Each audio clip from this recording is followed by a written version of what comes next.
Bonjour à tous, j'espère que tout va bien pour vous. On se retrouve pour le 13h des plus. Je vais juste vérifier sur mon téléphone que ça diffuse bien sur le groupe. Bon, il ne veut pas, c'est pas grave. On va faire sans.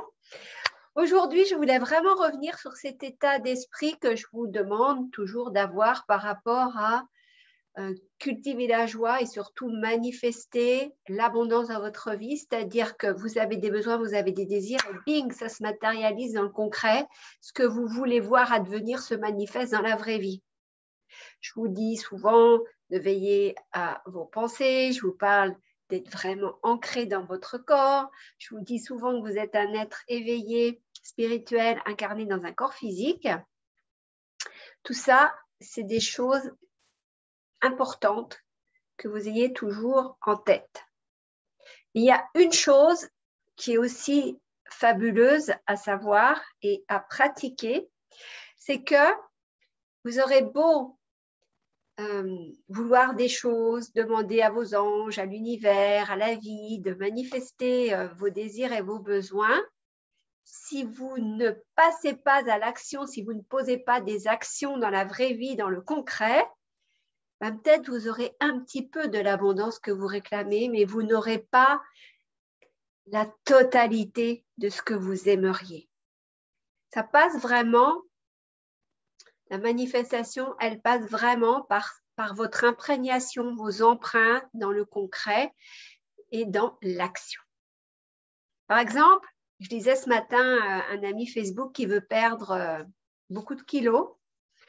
Admettons, je ne me souviens plus le chiffre, mais c'était pour moi quelque chose d'extrêmement énorme. Admettons que la personne veuille perdre 15 kilos. Si elle demande juste à ses guides et à l'univers et à ses anges de lui faire perdre 15 kilos, il y a de fortes chances que l'année prochaine, à la même époque, cette personne-là ait toujours ses 15 kilos en trop, voire davantage. Parce que ça ne suffit pas. Pour perdre des kilos, il faut déjà savoir pourquoi j'ai pris autant de kilos. Ensuite, qu'est-ce que je mange? Qu'est-ce que je peux changer dans mon alimentation pour maigrir? Quel est mon rapport à l'alimentation au niveau de mes pensées? Moi, j'ai une copine, il suffit qu'elle regarde dans une vitrine de pâtissier un chou à la crème. Rien que le fait de regarder ce chou à la crème, elle va prendre 30 kilos, 3 kilos. Parce que déjà dans sa tête, comme elle a des problèmes de surpoids, elle se dit, ah là là, si je rentre dans la pâtisserie, si j'achète ce chou à la crème, je vais encore grossir. Et même si elle ne rentre pas, le corps pense à grossir et elle va grossir de fait. Voyez, c'est là encore que vos pensées sont créatrices, donc soyez vigilants. C'est comme quelqu'un qui vit dans la peur de manquer d'argent, manquera toujours d'argent. Vraiment, vos pensées créent vos émotions et créent votre réalité. Pensez-y vraiment. Donc, si j'ai 15 kilos à perdre, il va falloir vraiment que je travaille mes croyances vis-à-vis du poids, vis-à-vis des aliments, vis-à-vis du plaisir à manger, vis-à-vis d'énormément de choses. Parce qu'il y a des gens, ils vont grossir parce qu'ils culpabilisent tellement de se faire plaisir en mangeant. Quelque part, il y a comme une punition et bing, les kilos vont s'enchaîner. Après, il y a aussi des gens qui grossissent simplement parce qu'ils ont encrassé trop leur système digestif et qu'ils ne sont plus en mesure de bien digérer. Et quand on digère mal, on grossit, c'est mathématique, si j'ose dire. Donc, vous voyez, pensez vraiment, effectivement, quand on veut que notre moi du futur soit plus mince, par exemple, donc on a une vision. Je vous ai fait beaucoup travailler la semaine dernière par rapport à ce que vous voulez créer dans votre réalité. Quelle vision vous avez de votre avenir, de votre vous du futur, de la vie, de soit votre vie de couple, votre vie de famille, votre vie au boulot. Qu'est-ce que tu imagines pour toi? Qu'est-ce qui serait le meilleur pour toi? Une fois que tu as posé tout ça par écrit, noir sur blanc, tu vas te dire, Ah, quand j'aurai cette maison en bord de mer, et quand je vivrai dans la région idéale pour ma santé, et quand j'aurai rencontré le partenaire de vie, et quand je gagnerai tant d'argent par mois, et quand je serai super épanouie parce que j'aurai un métier qui a du sens, qui respecte mes valeurs, dans une entreprise avec un patron qui m'écoutera, qui sera reconnaissant envers mon travail, avec des collègues sympas, etc. Quand tu t'imagines dans cette vie, dans ton toi du futur, qu'est-ce que tu ressens? Si ça pétille la joie, c'est que c'est effectivement vers ce futur-là qu'il s'agit de te diriger.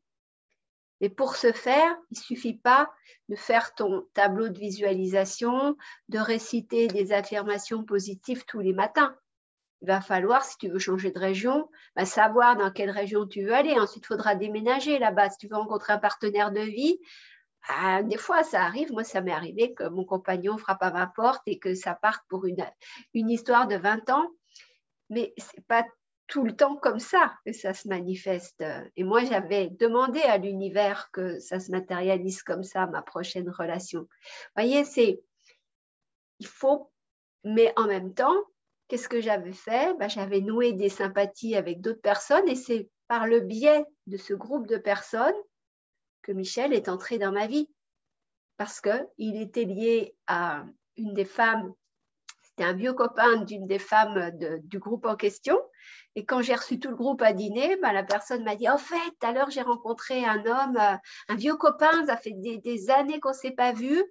Et du coup, j'ai pris la liberté de l'inviter à ton dîner. Mais il va arriver en retard, il arrivera vers 23h parce qu'il a un dîner d'affaires. Est-ce que ça t'embête? Si ça t'embête, je le rappelle pour lui dire de ne pas venir. Et sinon, à 23h, il va venir sonner chez toi pour partager la fin du repas avec nous. Je lui dis, si c'est ton ami, ce sera peut-être mon ami aussi, donc laissons faire. Et à 23h pétante, Michel a sonné chez moi.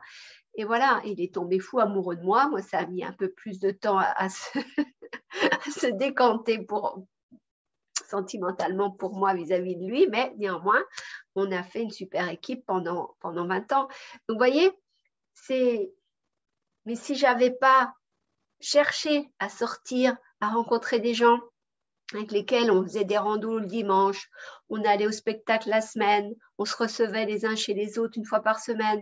Il y avait une vie sociale que j'avais voulu dynamiser et c'est via cette vie sociale que j'ai rencontré cet homme. Donc, j'ai quand même j'ai pas fait que dire, ouais, j'aimerais bien qu'un homme sonne à ma porte et que ça soit l'homme de ma vie. J'espère que tu comprends bien ce dont il s'agit. Encore une fois, si tu veux maigrir, pour reprendre ce thème-là, il va déjà falloir que tu comprennes pourquoi tu as grossi. Est-ce que émotionnellement, il y a un stress, il y a quelque chose qui fait que tu compenses dans la nourriture? Est-ce que, comme je te l'ai dit, ton système digestif, il va falloir rebooster ta capacité digestive et là, ça passe par des pratiques alimentaires différentes de celles que tu pratiques en ce moment. Et puis, regarder vraiment, avec l'Ayurveda, quels sont les aliments qui vont faire en sorte que tu vas pouvoir manger à satiété, manger sans te priver, mais en mangeant les aliments qui conviennent parfaitement à ta constitution ayurvédique et du coup, qu'une fois que tu auras minci, vont aussi te maintenir dans ton poids de forme. Donc voilà, c'est vraiment ça l'idée, c'est-à-dire que important de mettre ta vision noir sur blanc pour savoir quel toi du futur tu veux créer et quelle vie tu veux te créer. Important que émotionnellement et même dans ta vie de tous les jours, tu fasses comme si tu étais déjà la version de toi du futur. Par exemple, on dit souvent, si tu veux devenir riche, fréquente des endroits où il y a de l'argent, où tu vas rencontrer des gens riches. Tu peux aller, moi, pendant longtemps, quand j'habitais à Dijon, j'allais boire des cafés ou j'allais déjeuner à la Cloche, qui est un hôtel, je ne sais plus combien d'étoiles. Maintenant, je vais au Sofitel de Portich, soit pour passer la nuit, soit pour boire un café, soit pour un déjeuner ou un dîner. Voilà, je fais cet effort de poser des actions pour que l'abondance financière continue à arriver dans ma vie, pour que l'argent se dise, ouais, oui, elle a besoin d'argent pour plus de luxe parce qu'elle aime aller dans ses hôtels confortables, etc. Tu vois ce que je veux dire? Dans mon business, je pose des actions quotidiennement si je veux faire rentrer de l'argent, si je veux me faire connaître, etc. Et j'attends pas que ça tombe du ciel comme par miracle. Beaucoup d'entrepreneurs font ça, d'attendre que le client soit magnétiquement attiré par eux et sonne à la porte. Ça arrive, mais ça arrive peut-être une fois par an. Ça ne suffit pas pour manifester un chiffre d'affaires conséquent, en tout cas même pas conséquent, simplement utile pour te faire vivre et puis pour payer tes charges, hein, tout simplement. Donc ça, c'est vraiment ça de ta vision. Tu vis comme si tu étais déjà ton toi du futur. La vision est complètement créée, elle est manifestée. Tu fais comme si tout était là. Et tu aides l'univers, tu aides les affirmations positives, le tableau de visualisation, tout ça, en posant des actions qui vont dans le sens de la manifestation de ce que tu veux dans ta vie. Et ce, dans toutes les sphères de vie. Parler du tir, moi, je sais que je peux m'entraîner mentalement à viser la cible et à mettre dans le centre, dans le 1000, dans le 10. Mais néanmoins, si je faisais que ça, je progresserais moins vite que si je vais au stand de tir et que je tire plusieurs fois dans la semaine, etc., que je m'entraîne physiquement. C'est vrai que la visualisation, les affirmations positives font déjà une partie du job, mais n'oublie surtout pas de poser des actions. On est encore une fois des êtres incarnés, des êtres d'action, et de poser cette empreinte. Excusez-moi, je fais des gestes et j'ai une mouche qui m'approche d'un peu trop près à mon goût. C'est vraiment important que tu manifestes dans le concret en faisant des choses. Donc, je ne sais pas s'il y a des questions. Je vais aller voir. Peut-être que... Non, je ne sais pas pourquoi. Je crois que... ouais. J'ai toute ma plateforme de vente qui a sauté. Et là, ben, je n'arrive plus, par moment, je n'arrive plus à me connecter à Facebook. Facebook me dit à chaque fois que je me connecte, session expirée. Et c'est ce qu'il est en train de me dire. Donc là, je ne peux pas voir si vous êtes en ligne, si je vais essayer d'aller voir par là, sur mon ordinateur. S'il y a quelqu'un qui dit quelque chose, qui pose des questions, en tous les cas, n'hésitez pas de me donner vos témoignages là-dessus, hein, de me dire ce qui se passe pour vous. Si vous avez déjà constaté qu'en posant des actions, ben, ça va plus vite, vous accélérez vraiment l'abondance dans votre vie, plutôt que lorsque vous êtes simplement en train d'attendre tranquillement les manifestations. Voilà, vous le savez, c'est 13 heures. Je ne sais même plus comment ça s'appelle, excusez-moi. Oui, c'est 13 heures des plus. Sont courts. Donc, je vous laisse. Faites votre miel de ce que je viens de vous dire et dites-moi dans les commentaires, pour manifester votre vie la meilleure, quelle est la prochaine action que vous allez poser. Je vous embrasse. Ciao.